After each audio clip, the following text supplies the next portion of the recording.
Subscribe மற்றும் bell ஐக்கானை press பண்ணிங்க அப்படின்னா எங்கள் வீடியோஸோட நோட்டிஃபிகேஷன் உடனுக்குடனே கிடைக்கும். ஹாய் ஹலோ ஃப்ரெண்ட்ஸ், நாம இன்றைக்கு மே 12, 2024 என்ன மாதிரியான முக்கியமான நடப்பு நிகழ்வுகள் இருக்கு அப்படின்றது ஒன் பை ஒன்னா பார்க்க ஆரம்பிக்கலாம். ஸோ இன்றைக்கான முதல் கேள்வியை பாருங்க. மேகாலயா மாநிலத்தின் முதல் பெண் காவல்துறை தலைவராக தற்பொழுது நியமிக்கப்பட்டுள்ளவர் யார் அப்படின்னு கேட்டிருக்காங்க. ஸோ இந்த கேள்விக்கான மிகவும் சரியான விடை ஆப்ஷன் டியில் இருக்கக்கூடிய இட்டாசிசா நோங்க்ராங் அப்படின்றவங்க தான் தற்பொழுது டிஜிபியாக மேகாலயாவில் முதல் பெண்ணாக நியமிக்கப்பட்டிருக்காங்க அப்படின்னு தெரியும். ஓகேங்களா? இப்போ மேற்கூடிய ஆப்ஷன்ஸ் நைமா கத்தூன் அப்படின்றவங்க முகமதியன் ஆங்கிலோ ஓரியண்டல் கல்லூரி இருக்குல்ல, அதில் முதல் பெண் துணைவேந்தர் நியமிக்கப்பட்டாங்க. சமீபத்திய காலங்களில் படித்தோம். நீனா சிங் அப்படின்றவங்க சிஐஎஸ்எஃப் படைக்கும் முதல் பெண் தலைவராக நியமிக்கப்பட்டாங்க. சுப்ரியா தாஸ் தத்தா அப்படின்றவங்க திரிபுராவை சார்ந்தவங்க பஞ்சாயத் ராஜ் தலைவர், ஒரு பெண் உறுப்பினர், ஐநாவிற்கான பஞ்சாயத்து ராஜ் கூட்டத்தில் கலந்து கொள்ள இருக்காங்க அப்படின்னு விஷயம் படிச்சோம். ஓகேங்களா? ஸோ இன்னைக்கு நம்ம என்ன படிச்சிருக்கோம் அப்படின்னா இட்டாசிசா நோங்க்ராங் அப்படின்றவங்க மேகாலயா மாநிலத்தின் முதல் பெண் காவல்துறை தலைவராக நியமிக்கப்பட்டிருக்காங்க. ஸோ வேறு என்ன சொல்றாங்க, இவங்களை தேர்வு செஞ்சது மேகாலய பாதுகாப்பு ஆணையம் தான் தேர்வு செஞ்சிருக்காங்க. யாருடைய தலைமையில் அப்படின்னா மேகாலயாவுடைய முதல்வர் தலைமையில் கான்ராட் கே சங்மா அவர்களது தலைமையில் தான் தேர்வு செய்யப்பட்டிருக்காங்க. அப்போ இவங்களை பரிந்துரைத்தது 3 நபர்களை பரிந்துரைத்தாங்க மத்திய பணியாளர் தேர்வாணையம். அதில் இவங்களை தான் தேர்வு செஞ்சுருக்காங்க மேகாலய பாதுகாப்பு ஆணையம். மேகாலய மாநிலத்தில் டிஜிபி பதவி வகிக்கும் முதல் பழங்குடியின பெண்மணியாக இவங்க நோங்க்ராங் அப்படின்றவங்க திகழ்கிறாங்க. ஸோ தற்பொழுது ஓய்வு பெற உள்ளவங்க யார் அப்படின்னா தற்பொழுது டிஜிபியாக இருக்கக்கூடிய எல்ஆர் பிஷ்னாய் அவர்கள் ஓய்வு பெற்றவுடன் இவங்க பொறுப்புக்கு வருவாங்க. ஸோ பேர் என்ன பார்த்துருக்கோம், இடாசிசா நோங்க்ராங் அப்படின்னு பார்த்துருக்கோம். ஓகேங்களா? சரி, அடுத்து நம்ம என்ன பார்க்குறோம் அப்படின்னா இந்தியாவின் முதன்மை பெண்கள் சார்ந்து ஒரு சில விஷயங்கள் மட்டும் பார்க்குறோம். ஸோ இந்திய தேசிய காங்கிரஸின் முதல் பெண் தலைவர் அன்னி பெசன்ட் தெரியும். இந்தியாவின் முதல் பெண் மாநில முதலமைச்சர் சுஜிதா கிருபாலனி அப்படின்னு தெரியும். இந்தியாவிலேயே ஃபர்ஸ்ட் பெண் காவல்துறை இயக்குநராக டிஜிபியாக பெண்ல வந்தவங்க கஞ்சன் சௌத்ரி பட்டாச்சாரியா அப்படின்றத ஞாபகம் வச்சுக்கணும். ஓகேங்களா? ஸோ இந்தியாவின் முதல் பெண் பாதுகாப்புத்துறை அமைச்சர் நிர்மலா சீதாராமன், அவங்க தான் முதல் பெண் நிதியமைச்சராகவும் இருந்தாங்க. ஓகேங்களா? அடுத்த விஷயம் பாருங்க, முதன்மை பெண்கள் சார்ந்து எப்பொழுதுமே கேட்பது வழக்கம். ஸோ அன்ன ராஜாராம் மல்கோத்ரா அப்படின்றவங்க சுதந்திர இந்தியாவின் முதல் பெண் ஐஏஎஸ் அதிகாரியாக திகழ்ந்தவங்க அப்படின்னு தெரியும். ஓகேங்களா? ஸோ இன்னும் சில விஷயங்கள்லாம் இருக்கு, அதையும் பொருத்திக்கோங்க. அடுத்த விஷயம் பாருங்க, தமிழ்நாட்டில் லெமூர் கடற்கரை எந்த மாவட்டத்தில் அமைந்துள்ளது அப்படின்னு கேட்டிருக்காங்க. கன்னியாகுமரி மாவட்டத்தில் அமைந்துள்ளது அப்படின்னு தெரியும். ஓகேங்களா? ஸோ சென்னையில், அதாவது உலகத்திலேயே மிகவும் நீளமான 2வது கடற்கரை சென்னையில் மெரினா அப்படின்னு சொல்லுவோம். ஓகேங்களா? ஸோ ராமநாதபுரத்தில் கல்ஃப் ஆஃப் மன்னார் வளைகுடா இருக்குல்ல, சிறந்த சுற்றுலாக்கான விருதை யார் கொடுத்தாங்க அப்படின்னா ஜப்பான் கொடுத்தாங்க சமீபத்திய காலங்களில். அதுக்கப்புறம் புதுக்கோட்டை தஞ்சாவூர் மாவட்டத்திற்கு ஓரமாக இருக்கக்கூடிய கடற்கரைகளை இந்தியாவின் முதல் கடற்பசு பாதுகாப்பகமாக இந்தியா டிக்ளேர் பண்ணாங்க. ஸோ அதை நம்ம ரிவைஸ் பண்ணிட்டோம். தற்பொழுது கன்னியாகுமரியில தான் லெமூர் கடற்கரை இருக்கு அப்படின்றத நம்ம தெரிஞ்சுக்கிட்டோம். ஏன் இப்போ இதை பற்றி படிச்சுட்டு இருக்கோம் அப்படின்னா இந்த லெமூர் கடற்கரைக்கு இன்னொரு பெயர் இருக்கு, ஆயிரங்கால் பொலிமுகம் அப்படின்னு சொல்லுவாங்க. ஓகேங்களா? ஸோ கன்னியாகுமரிக்கு தெற்கே ஒரு பெரிய நிலப்பரப்பு இருந்தது. ஆப்பிரிக்க கான்டினென்ட்டையும் ஆஸ்திரேலியா கான்டினென்ட் இணைக்கக்கூடிய வகையில் இருந்தது தான் லெமூரியா கான்டினென்ட் அப்படின்னு சொல்லுவாங்க. அந்த லெமூரியா கான்டினென்ட்டை நினைவு கூறும் விதமாகத்தான் இந்த கடற்கரைக்கு லெமூர் அப்படின்ற பெயர் சூட்டப்பட்டிருக்குன்னு சொல்றாங்க. சூரிய அஸ்தமனத்தை பார்ப்பதற்கு சிறந்த சுற்றுலா தலமாக திகழுது அப்படின்னு சொல்லிட்டாங்க. ஆனா என்ன சிறந்த சுற்றுலா தலமாக இருந்தாலும் இங்க ஏகப்பட்ட பேரிடர்கள் அப்படின்றது நடக்குது. கடல் சீற்றம், மழை, அதுக்கப்புறம் சூறை காற்று, ராட்சச அலைகள் மூலமாக நிறைய பேர் உயிரிழந்திருக்காங்கன்னு சொல்றாங்க. ஸோ சமீபத்திய காலங்களில் கூட ஒரு 5 நபர்கள் மருத்துவ பணிக்காக படித்து கொண்டிருந்தவங்க 5 நபர்கள் உயிரிழந்திருக்காங்க இந்த லெமூர் கடற்கரையில். ஸோ 5 ஆண்டுகளில் கடல் அலைகளில் சிக்கி 21 நபர்கள் உயிரிழந்திருக்காங்க இந்த லெமூர் கடற்கரையில். ஸோ லெமூர் கடற்கரை கன்னியாகுமரி மாவட்டத்தில் இருக்குது அப்படின்றத தெரிஞ்சுக்கணும். ஸோ கடற்கரை சார்ந்து நம்ம புக்கில் என்ன சொல்லியிருக்காங்க, கோவளம் கடற்கரை காஞ்சிபுரத்தில் இருக்குது, ஒரு சிறிய மீன்பிடி கிராமம் தான் அப்படின்னு சொல்லிட்டாங்க. மெரினா கடற்கரை சென்னையில் இருக்குது. கன்னியாகுமரியில் இருக்கக்கூடிய கடற்கரை பல வண்ண மணல்களை கொண்டதாக திகழுது அப்படின்னு சொல்லுவாங்க. ஓகேங்களா? அடுத்த விஷயம் பாருங்க, உலக கிட்ட பார்வை விழிப்புணர்வு வாரம் கடைபிடிக்கப்படும் நாட்களை தேர்வு செய்க அப்படின்னு கொடுத்திருக்காங்க.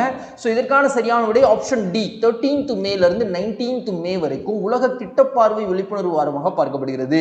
அப்போ 1 ஆகஸ்ட்ல இருந்து 7 ஆகஸ்ட் அப்படின்றது உலக தாய்ப்பால் வாரம், ஸோ தாய்ப்பால் விழிப்புணர்வு வாரம் அப்படின்னு சொல்லுவாங்க. ஓகேங்களா. ஸோ அதுக்கப்புறம் என்ன சொன்னாங்க அப்படின்னா 1 செப்டம்பர்லேருந்து 7 செப்டம்பர் அப்படின்றது வேர்ல்டு நியூட்ரிஷன் வீக் அப்படின்னே சொல்லலாம். ஓகேங்களா.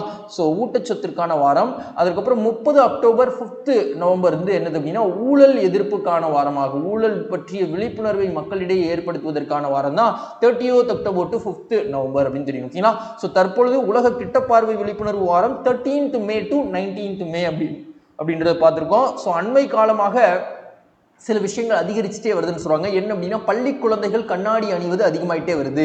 ஸோ காரணம் என்ன அப்படின்னா பள்ளி குழந்தைகளிடையே கிட்டப்பார்வை குறைபாடு ஏற்படுகிறது. ஸோ உலக கிட்டப்பார்வை விழிப்புணர்வு வாரமே மக்களிடையே விழிப்புணர்வு ஏற்படுத்துவதற்காக ஆண்டுதோறும் அனுசரிக்கப்பட்டு வந்துட்டு இருக்கு. ஸோ குழந்தைகளுக்கு தாக்கம் ஏற்படுவதற்கு காரணம் கல்வி சூழல் தான். கண்களுக்கு அருகில் வேலை பார்க்கும் நேரம் அதிகமாக இருப்பதனால் அவங்களுக்கு இந்த கிட்டப்பார்வை குறைபாடு ஏற்படுதுன்னு சொல்றாங்க. ஸோ முதன்மையான ரீசன் அப்படின்னு பார்த்தோம்னா போதிய தூக்கமின்மை அப்படின்றத சொல்றாங்க. ஸோ இதனால் பாதிக்கப்படக்கூடியது அப்படின்னா சர்க்காடியன் இசைவு, அதாவது விழித்திரை அப்படின்றது பாதிக்கப்படும் அப்படின்னு சொல்லுவாங்க. ஓகேங்களா. அடுத்து இங்க பாருங்க, கிட்ட பார்வைக்கு இன்னொரு பெயர் என்ன அப்படின்னா மயோபியா அப்படின்னு சொல்லுவாங்க. மயோபியா என்று அழைக்கப்படும் கிட்ட பார்வை என்னும் குறைபாடானது விழிக்கோளம் சிறிது நீண்டு விடுவதால் ஏற்படுகிறது அப்படின்னு சொல்லிட்டாங்க. இந்த குறைபாடு உள்ள மனிதர்களால் அருகில் உள்ள பொருட்களை நல்ல தெளிவாகவே பார்க்க முடியும், ஆனா தொலைவில் உள்ள பொருட்களை காண முடியாது அப்படின்னு ரொம்ப அழகா சொல்லிட்டாங்க. அடுத்த விஷயம் பாருங்க, ஒரு ப்ரீவியஸ் இயர் क्वेश्चन பார்க்கிறோம். நிறக்குருடு பெண்ணிற்கும் இயல்பான பார்வை கொண்ட ஆணிற்கும் திருமணம் நடந்தால் இவர்கள் பெற்றெடுக்கும் குழந்தைகளுக்கு என்ன மாதிரியான தன்மை இருக்கும் அப்படின்னு கேட்டிருக்காங்க. மகன்கள் நிறக்குருடு தன்மை உடையவர்கள், மகள்கள் இயல்பான பார்வை உடையவர்கள் அப்படின்றதான் கரெக்டான ஆன்சர். ஜஸ்ட் தெரிஞ்சு வச்சுக்கோங்க. அடுத்த விஷயம், காலநிலை மாற்றத்தால் அனைத்து பனிப்பாறைகளையும் இழந்த உலகின் முதல் நாடு வெனின்சுலா அப்படின்னு தெரியும். ஓகேங்களா. ஸோ காலநிலை மாற்றம் பற்றி 2015 பாரிஸ் ஒப்பந்தம் அப்படின்னு சொல்லிட்டு உலக நாடுகளிடையே ஒப்பந்தம் இடப்பட்டது. உலக அளவில் 1.5 டிகிரி செல்சியஸ்க்கு மேல வெப்பநிலையை கூட்டிடக்கூடாது அப்படின்னு அந்த ஒப்பந்தத்தில் கையொப்பமிட்டிருப்போம். ஆனா அதெல்லாம் வந்து நிகழாத காரணத்தினால தான் இப்ப பனிப்பாறைகள்லாம் உருகிட்டு இருக்கு அப்படின்றது தெரியும். ஓகேங்களா. ஸோ பாரிஸ் ஒப்பந்தம் பிரான்ஸ் கிட்ட இருக்கு. ஓகேங்களா. ஸோ அதுக்கப்புறம் இந்தியா, ஆஸ்திரேலியா போன்ற இடங்கள்ல காலநிலை மாற்றத்தால் பவளப்பாறைகள் பாதிப்பு ஏற்படுத்தப்பட்டு வந்துட்டு இருக்கு. ICAR அமைப்பு கூட சமீபத்திய காலங்களில் லட்சத்தீவுல பவளப்பாறைகள் நிறம் வந்து மாறப்படுகிறது அப்படின்னு விஷயம் சொன்னாங்க. அதே மாதிரி ஆஸ்திரேலியாவில் கிரேட் பேரியர் ரீப் அப்படின்ற ஒரு இடம் இருக்கு. ஸோ அங்கேயும் வந்து என்ன இருக்கு அப்படின்னா பவளப்பாறைகள் பாதிக்கப்பட்டிருக்கு காலநிலை மாற்றத்தின் வாயிலாக. வெனின்சுலால என்ன ஆயிடுச்சு, எல்லா பனிப்பாறைகளும் உருகிடுச்சு அப்படின்னு சொல்றாங்க. ஓகேங்களா. அடுத்து நாம என்ன பார்க்கிறோம் அப்படின்னா வெனின்சுலாவுடைய கடைசி பனிப்பாறை மிகவும் சிறியதாக மாறி இருக்கு. அந்த கடைசி பனிப்பாறையோட பேர் தான் ஹம்போல்ட் அப்படின்னு சொல்லுவாங்க. ஹம்போல்ட்டுடைய மாற்றம் என்ன அப்படின்னா பனிப்பாறையாக இருந்து தற்பொழுது ஐஸ் ஃபிளீட்டாக மாறி இருக்கு. ஒரு குறிப்பிட்ட தூரத்துக்கு கீழே அந்த பகுதி குறைஞ்சிருச்சு பனிப்பாறை அப்படின்னா அது ஐஸ் ஃபிளீட் அப்படின்னு சொல்லுவாங்க. ஸோ பாரிஸ் ஒப்பந்தத்தை உலக நாடுகள் எல்லோரும் கண்டிப்பாக பின்பற்றக்கூடிய காலகட்டம் வந்துருச்சு அப்படின்ற விஷயங்களை சொல்றாங்க. ஸோ ஹம்போல்ட் அப்படின்றது சியாரா நோவாடா டி மெரிடா மலையில இருக்கு அப்படின்னு சொல்லிட்டாங்க. மொத்தம் 6 பனிப்பாறைகள் இருந்தது. 5 வந்து 2011க்கு முன்னாடியே உருகிடுச்சு. ஒண்ணு தான் இருந்துச்சு, தற்பொழுது அது உருகிடுச்சு. ஸோ விஞ்ஞானிகள் என்ன கணிச்சாங்க அப்படின்னா இன்னும் 10 வருஷம் ஆகும் இந்த ஹம்போல்ட் பனிப்பாறை உருகுவதற்கு அப்படின்னு நினைச்சாங்க. ஆனா இயல்புக்கு மாறாக தற்பொழுதே உருகிருச்சு. பரப்பளவு 450 ஹெக்டேராக இருந்த இந்த ஹம்போல்ட் பனிப்பாறை தற்பொழுது 2 ஹெக்டேராக சுருங்கி இருக்கு அப்படின்னு சொன்னாங்க. ஓகேங்களா. ஸோ பனிப்பாறைகள் உருக்கத்தை தாமதப்படுத்த ஒரே வழி நாம கார்பன் டை ஆக்சைடு எமிஷன்ஸை குறைக்கணும், அது ஒண்ணுதான் வழியாக இருக்கு அப்படின்னு சொல்றாங்க. ஓகேங்களா.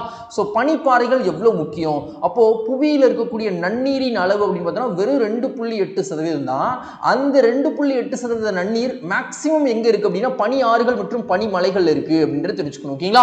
அடுத்த விஷயம் பாருங்க, அதாவது இந்த 100 ஆண்டுகள்ல ரொம்ப வறட்சியான ஆண்டு அப்படின்னா எதை சொல்வீங்க அப்படின்னு கேட்குறாங்க. 2002 அப்படின்னு சொன்னாங்க. இப்போ கூட ஐரோப்பிய வானிலை அமைப்பு சொல்லியிருக்காங்க 2023 தான் மோஸ்ட் ஹார்மஸ்ட் இயர் அப்படின்னு சொல்லியிருக்காங்க. ஓகேங்களா. அடுத்த விஷயம், ஐநாவின் எந்த நாட்டை உறுப்பினராக இணைப்பதற்கான வாக்கெடுப்பு தற்பொழுது நடைபெற்றுள்ளது அப்படின்னு கேட்டிருக்காங்க. ஸோ இதற்கான ஆன்சர் பாலஸ்தீனத்தை இணைப்பதற்காக வாக்கெடுப்பு அப்படின்றது நடத்தப்பட்டிருக்கு. இந்தியா கூட ஆதரவு தெரிவிச்சிருக்காங்க. ஸோ தெற்கு சூடான் இன்னும் வந்து ஐநாவில் வந்து என்ன ஆகலை அப்படின்னா உறுப்பினராகல அப்படின்னு சொல்லுவாங்க. ஸோ இஸ்ரேல், ஹாங்காங் சமீபத்திய காலங்களில் என்ன பண்ணாங்க அப்படின்னா நம்மளுடைய மசாலா பொருட்களை திரும்ப பெற்றாங்க அப்படின்னு விஷயம் நம்ம படித்தோம். ஸோ அதுக்கப்புறம் இஸ்ரேலுக்கும் பாலஸ்தீனுக்கும் தற்பொழுது போர் நடந்துட்டு இருக்கிறதுனால தான் அமெரிக்கா என்ன பண்ணியிருக்காங்க அப்படின்னா இந்த வாக்கெடுப்பில் எதிராக வாக்களித்திருக்காங்க அப்படின்னு சொல்லுவாங்க. ஓகேங்களா. ஸோ தற்பொழுது நம்ம என்ன படிச்சிருக்கோம் அப்படின்னா பாலஸ்தீனம் ஐநாவில் உள்ள உறுப்பினர் ஆவதற்கான தீர்மானம் அப்படின்றது கொண்டு வரப்பட்டு வாக்கெடுப்பு நடத்தப்பட்டிருக்கு. ஸோ தீர்மானத்தை கொண்டு வந்தது ஐக்கிய அரபு அமீரகம் தான் கொண்டு வந்திருக்காங்க. ஸோ ஒரு நாடு ஐநாவில் உறுப்பினர் ஆகணும் அப்படின்னா 2 கண்டிஷன் இருக்கு. ஒன்று, மொத்த உறுப்பினர்களில் 3/2 பங்கு ஆதரவு கொடுக்கணும். இன்னொன்று, ஐநா பாதுகாப்பு கவுன்சிலில் ஒப்புதல் கண்டிப்பாக தேவைப்படும். ஸோ அதுக்கப்புறம் தீர்மானத்திற்கு வாக்கெடுப்பு நடத்தப்பட்டதே. இதில் ஆதரவாக 143 நாடுகள், இந்தியா உட்பட ஆதரவு தெரிவிச்சிருக்காங்க. ஸோ எதிராக 9 நாடுகள், அமெரிக்கா நாடு எதிராக வாக்களிச்சிருக்கு. ஸோ பங்கேற்காத நாடுகள் 25 அப்படின்னு சொல்லிட்டாங்க. முன்னர் தீர்மானத்திற்கு வீட்டோ அதிகாரத்தை பயன்படுத்திய நாடு, முன்னர் இதே மாதிரி தீர்மானம் கொண்டு வந்தாங்க, அமெரிக்கா அப்போ வீட்டோ அதிகாரத்தை பயன்படுத்தினாங்க. தற்பொழுது பாலஸ்தீனத்துடைய நிலை அப்படின்னா ஐக்கிய நாடுகள் அது உறுப்பினர் அல்ல, பார்வையாளர் அந்தஸ்தில் இருக்கு அப்படின்னு சொல்லிட்டாங்க.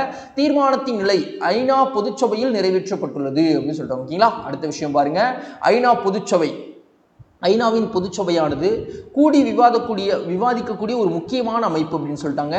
நீங்க எவ்வளோ பெரிய நாடா வேணா இருந்து போங்க, ஆனால் எல்லா நாட்டுக்குமே சமமான வாக்குரிமை தான் இங்கே கொடுக்கப்படும். ஸோ இவங்களுடைய அல்டிமேட் எய்மே அமைதி மற்றும் பாதுகாப்பை நிறுவுவது, உறுப்பினர்களை இணைத்துக் கொள்வது, ஐநாவிற்கான நிதிநிலை அறிக்கை போன்றவற்றை 3/2 பங்கு பெரும்பான்மையுடன் ஒரு நாட்டிற்கு ஒரு ஓட்டு என்ற விகிதத்தின் அடிப்படையில் நிறைவேற்றப்படும் அப்படின்னு சொல்லிட்டாங்க. ஓகேங்களா? அடுத்த விஷயம் பாருங்க, தற்போது ஐநா சபையின் பொதுச் செயலாளர் அந்தோனியோ குத்ரஸ் எந்த நாட்டை சார்ந்தவர்? போர்ச்சுகல் நாட்டை சார்ந்தவர் அப்படின்னு தெரியணும். சோ காடுகளுக்கான ஐக்கிய நாடுகளின் 19வது அமர்வு எங்கு நடைபெற்றது அப்படின்னு கேட்டிருக்காங்க. நியூயார்க்ல நடைபெற்றது. துபாயில என்ன நடந்தது? ஐநாவுக்கான காலநிலை மாற்ற மாநாடு அப்படின்றது. டெல்லியில G20 மாநாடு நடைபெற்றது. ஜகார்த்தாவில் ஏசியான் உச்சி மாநாடு நடைபெற்றது. இதெல்லாம் ரிவைஸ் பண்ணியிருக்கோம். ஸோ நியூயார்க்ல தான் இப்போ காடுகளுக்கான ஐநாவின் 19வது அமர்வு கூட்டம் நடைபெற்றிருக்கு. ஸோ இந்தியா எடுத்துரைத்த விஷயங்கள் இந்த கூட்டத்தில் அப்படின்னு பார்த்தோம்னா, பாதுகாப்பு மற்றும் நிலையான வன மேலாண்மை முயற்சி சார்ந்த விஷயங்கள் சொல்லியிருக்காங்க. சராசரி ஆண்டு வனப்பகுதியின் லாபத்தில் பட்டியலிடும் பொழுது இந்தியா 3வது இடத்துல இருக்காங்க 2010-2020 காலகட்டத்தில். ஸோ பகிர்ந்து கொண்ட விஷயங்கள் அப்படின்னு பார்த்தோம்னா, புலிகள் திட்டப்பணிகள் 50 ஆண்டுகளுக்கு மேலாக இந்தியாவில் செயல்படுத்தப்பட்டிருக்கு. யானை திட்டப்பணிகள் 30 ஆண்டுகளுக்கு மேலாக செயல்படுத்தப்பட்டிருக்கு. இந்த கூட்ட அமர்வில் இதை பற்றின விவாதங்கள் சொல்லியிருக்காங்க. அது போக கூட்டு சர்வதேச முயற்சியாக பார்க்கப்படக்கூடியது. சமீபத்திய காலங்களில் 7 பெரிய பூனை இனங்களை காக்கணும். ஸோ அதற்கு இந்தியா முன்னிலை வகிச்சாங்க. ஓகேங்களா? ஸோ அதுக்கப்புறம் பசுமை கடன் திட்டம். ஸோ புதுப்பிக்கத்தக்க ஆற்றல் வளங்கள் அதிகமாக பயன்படுத்தணும் அப்படின்னா வளரும் நாடுகள் என்ன பண்ணணும்? வளர்ந்து கொண்டிருக்கக்கூடிய நாடுகளுக்கு பண உதவி கொடுக்கணும். ஓகேங்களா? ஸோ கிரீன் ஃபினான்சிங் அப்படின்றது சார்ந்த விஷயங்கள்லாம் சொல்லியிருக்காங்க. அடுத்த விஷயம் நம்ம என்ன பார்க்குறோம் அப்படின்னா, தேசிய வன கொள்கை 1988 கிரியேட் பண்ணப்பட்டது. ஸோ அதோடைய பிரைமரி அப்ஜெக்டிவே 3/1 பகுதி என்னவா இருக்கணும்? வனமாக இருக்கணும் அப்படின்றத அதோடைய பிரைமரி அப்ஜெக்டிவ். தமிழ்நாடு அதை ஃபுல்ஃபில் பண்ணிச்சா அப்படின்னா இல்லை. ஓகேங்களா? ஸோ தமிழ்நாட்டில் மொத்த நிலப்பரப்பில் 20.21% தான் வனப்பகுதி இருக்கு அப்படின்னு சொல்றாங்க. இந்தியாவில் உள்ள காடுகளில் தமிழகத்தின் பங்களிப்பு 2.99% அப்படின்னு சொல்லிட்டாங்க. ஈரப்பத பசுமை மாறா காடுகளில் இருந்து புதர் காடுகள் வரை தமிழ்நாட்டில் காணப்படுது அப்படின்னு சொல்லிட்டாங்க. ஓகேங்களா? அடுத்த விஷயம், இந்திய வனக்கணக்கீட்டு தலைமையகம் எங்க இருக்கு அப்படின்னு கேட்டிருக்காங்க. டேராடூன்ல இருக்கு அப்படின்னு தெரியணும். ஸோ 7வது கேள்வி, மம்மத் என்னும் புதிய செயல்பாடு வளிமண்டலத்திலிருந்து எந்த வாயுவை வெளியேற்ற வடிவமைக்கப்பட்டுள்ளதுன்னு கேட்டிருக்காங்க. கார்பன் டை ஆக்சைடை வளிமண்டலத்திலிருந்து வெளியேற்றுவதற்காக ஒரு செயல்பாடு தான் வடிவமைக்கப்பட்டிருக்கு. அந்த செயல்பாடுடைய பேர் தான் மம்மத் அப்படின்னு சொல்லுவாங்க. ஸோ இதை எந்த நாடு ஃபர்ஸ்ட் இன்ட்ரடியூஸ் பண்றாங்க அப்படின்றதெல்லாம் பார்க்கலாம். ஸோ அதற்கு முன்பாக மேலே குறிப்பிடப்பட்ட ஆப்ஷன்ஸை பாருங்க. மீத்தேன் அப்படின்றது பசுமை இல்ல வாயு தான். அப்புறம் நைட்ரஜன் டை ஆக்சைடு நேத்து நம்ம படிச்சோம். என்ன அப்படின்னா, கேஸ் யூஸ் பண்ற வீடுகள்ல எல்லாம் இந்த நைட்ரஜன் டை ஆக்சைடு வாயுவோடைய அளவு ஒவ்வொரு ஆண்டும் கூடிட்டே வருது அப்படின்னு விஷயம் பார்த்தோம். ஓகேங்களா? ஸோ ஹைட்ரஜன் அப்படின்னு பார்க்கும்போது பசுமை ஹைட்ரஜன் எதிர்கால ஃபியூலாக பார்க்கப்படுகிறது. ஸோ அப்படி பார்க்கும்போது தூத்துக்குடி துறைமுகத்தை பசுமை ஹைட்ரஜன் துறைமுகமாக மாற்றுவதற்கு இந்திய அரசாங்கம் முயற்சி பண்ணிருக்காங்க அப்படின்னு விஷயம் பார்த்தோம். ஓகேங்களா? ஸோ கார்பன் டை ஆக்சைடு வளிமண்டலத்திலிருந்து வெளியேற்றுவதற்காக புதிய செயல்பாடு வடிவமைக்கப்பட்டிருக்கு. அந்த செயல்பாடுடைய பேர் தான் மம்மத் அப்படின்னு சொல்றாங்க. ஐஸ்லாந்துல தான் இந்த செயல்பாடு தொடங்க இருக்காங்க. ஸோ உலகின் மிகப்பெரிய வடிவமைப்பு வசதியை இது உள்ளடக்கி இருக்கு. காற்றை ஈர்த்து கார்பனை பிரிப்பது, டைரக்ட் ஏர் கேப்சர் சிஸ்டம் மூலமாக கார்பனை பிரித்தெடுக்கும் முறையை தான் கையாள போறாங்க.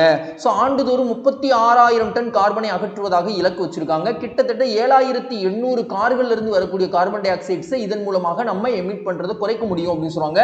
ஸோ உருவாக்கும் நாடுகள் அமெரிக்கா, அப்புறம் UK போன்ற நாடுகள்லாம் இப்போதான் இந்த வடிவமைப்பை தயாரிச்சுட்டு இருக்காங்க. ஸோ உலகளாவிய கார்பன் அகற்றும் முயற்சி திறன் 0.01 0.01 மில்லியன் மெட்ரிக் டன் ஒரு வருஷத்திற்கு நம்ம கார்பனை வெளியேற்றிட்டு இருக்கோம் இந்த வளிமண்டலத்திலிருந்து. ஸோ அந்த இலக்கு 2030க்குள்ள 70 மில்லியன் டன்னாக மாறும் அப்படின்ற விஷயங்களும் சொல்லியிருக்காங்க. அடுத்த விஷயம் பாருங்க, வளிமண்டலத்தில் இருக்கக்கூடிய வாயுக்களுடைய கட்டமைப்பு அப்படின்னு பார்த்தோம்னா அதிகமாக இருக்கக்கூடியது நைட்ரஜன் 78%, ரெண்டாவது அதிகம் ஆக்சிஜன் 21%, அதற்கப்புறம் organ 0.93%, carbon di oxide 0.03%, neon அதற்கப்புறம் 0.0018%, ஹீலியம், ஓசோன் மற்றும் ஹைட்ரஜன் அப்படின்றது பார்த்து வச்சுக்கோங்க. ஸோ இதை வரிசைப்படுத்த சொல்லி கேட்பாங்க. ஸோ அதனால நல்லா பார்த்து வச்சுக்கோங்க. ஆர்கன் ஃபர்ஸ்ட், அதுக்கப்புறம் கார்பன் டை ஆக்சைடு, அதுக்கப்புறம் நியான், ஹீலியம், ஓசோன், ஹைட்ரஜன். ஓகேங்களா? சரி, அடுத்த விஷயம் ஒரு ப்ரீவியஸ் இயர் क्वेश्चन பார்க்குறோம். ஸோ கார்கள் மூலமாக கார்பன் டை ஆக்சைடு எமிஷன்ஸ் அதிகமாக நடக்குது. ஸோ கார் பயன்பாட்டை ஒரு நாளைக்கு முற்றிலும் தவிர்க்கணும் அப்படின்றதுக்காகத்தான் உலக கார் பயன்படுத்தாத நாள் அப்படின்றது அனுசரிக்கப்படுகிறது. அது எப்போ அப்படின்னா செப்டம்பர் 22 அப்படின்னு தெரியும். ஓகேங்களா? ஸோ அடுத்து தலசீமியா நோயால் உலக அளவில் அதிகம் பாதிக்கப்படும் பிரிவினர் அப்படின்னா குழந்தைகள் தான் அதிகமாக பாதிக்கப்படுறாங்க. ஸோ அனீமியா ரத்த சோகை போன்ற நோய்களால் பழங்குடியினர்கள் அதிகமாக பாதிக்கப்பட்டிருக்காங்க, பெண்கள் அதிகமாக பாதிக்கப்பட்டிருக்காங்க, முதியோர்கள் இணை நோய்களால் பாதிக்கப்படுறாங்க. ஓகேங்களா? ஸோ தொற்றா நோய் அப்படின்னு சொல்லுவாங்கல்ல, ரத்த கொதிப்பு, அதுக்கப்புறம் சர்க்கரை நோய், இந்த மாதிரி விஷயங்கள்ல முதியோர்கள் அதிகமாக பாதிக்கப்படுறாங்க. குழந்தைகள் தலசீமியா நோய்கள்ல உலக அளவில் அதிகமாக பாதிக்கப்படுறாங்க. மே 8 உலக தலசீமியா தினமாக பார்க்கப்படுகிறது. ஸோ பாதிப்பு விகிதம் உலக அளவில் ஆண்டுக்கு 50,000 1 லட்சம் குழந்தைகள் பாதிக்கப்படுறாங்க. ஈவன் இறக்கப்படுறாங்கன்னு சொல்றாங்க. 5-7% மக்கள் இந்த தலசீமியா நோயால் பாதிக்கப்படுறாங்க. இதுல 80% குழந்தைகள் வளரும் நாடுகளை பொருத்தியவர்களாக இருக்காங்க. ஸோ தலசீமியா அப்படின்றது மரபணு ரத்த கோளாறு சார்ந்த நோயாக பார்க்கப்படுகிறது.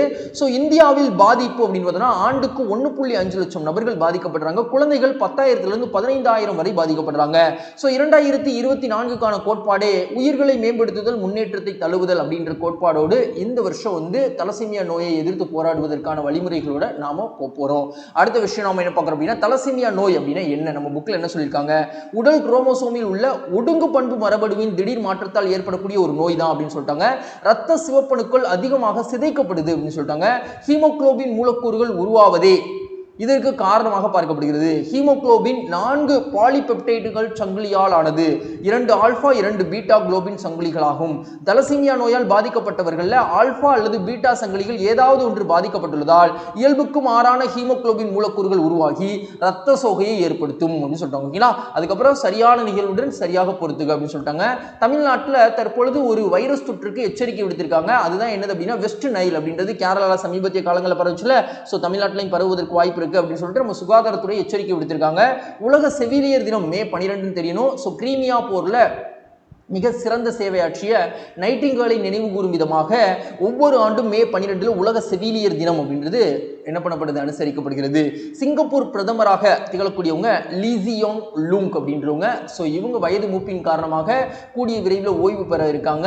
ஸோ அவங்க சொல்லியிருப்பாங்க இந்தியாவில் படிக்கக்கூடிய ஐஐடி ஐஏஎம்ல இருக்கக்கூடிய மாணவர்கள்லாம் மிகவும் திறமை வாய்ந்தவர்கள் அப்படின்னு விஷயங்கள் சொல்லியிருப்பாங்க. அதுக்கப்புறம் மூளை புற்றுநோய்க்கான முதல் mRNA தடுப்பூசியை புளோரிடா பல்கலைக்கழகத்தை சார்ந்தவர்கள் கண்டுபிடிச்சிருக்காங்க. ஆனால் இன்னும் சோதனைக்கு உட்படுத்தல. ஸோ சோதனைக்கு உட்படுத்திட்டு அது ரொம்ப சக்ஸஸ்ஃபுல்லாக இருந்தது அப்படின்னா மார்க்கெட் கொண்டுருவாங்க. ஸோ அதுக்கப்புறம் ப்ரீவியஸ் கொஸ்டின்ல பாருங்க, இடமாற்றம் டிரான்ஸ்ஃபர் ஆர்என்ஏ, மெசஞ்சர் ஆர்என்ஏ 2 இருக்கு. இதுல டிரான்ஸ்ஃபர் ஆர்என்ஏ ஆற்றல் மிகு அமினோ அமிலத்தை எந்த பகுதியிலிருந்து எடுத்து செல்கிறது, 3-CCA முடிவிடம் இருந்து எடுத்து செல்கிறது அப்படின்னு தெரியும். ஓகேங்களா? ஸோ அதுக்கப்புறம் போலந்து நாட்டில் நடைபெற்று வரும் 9வது கிராண்ட் செஸ் தொடரில் மார்க்னஸ் கால்சன் அப்படின்னு சொல்லுவாங்க. ஓகேங்களா? உலகில் நம்பர் 1 செஸ் வீரர். ஸோ இவரை வீழ்த்திய இந்தியர் யார் அப்படின்னு கேட்டிருக்காங்க. பிரக்யானந்தா தான் வீழ்த்தியிருக்காரு. ஓகேங்களா? ஸோ இந்த 9வது கிராண்ட் செஸ் தொடர் இருக்குல்ல, ஸோ போலந்து நடக்குதுல, இதுல இந்தியா சார்பாக குகேஷ், அர்ஜுன், பிரக்யானந்தா 3 பேர் கலந்துக்கிறாங்க. ஸோ விதித் குஜராத்தி அப்படின்றவங்க எதில் கலந்துக்கிட்டாங்க அப்படின்னா கேண்டிடேட் செஸ் தொடரில் கலந்துக்கிட்டாங்க. ஓகேங்களா?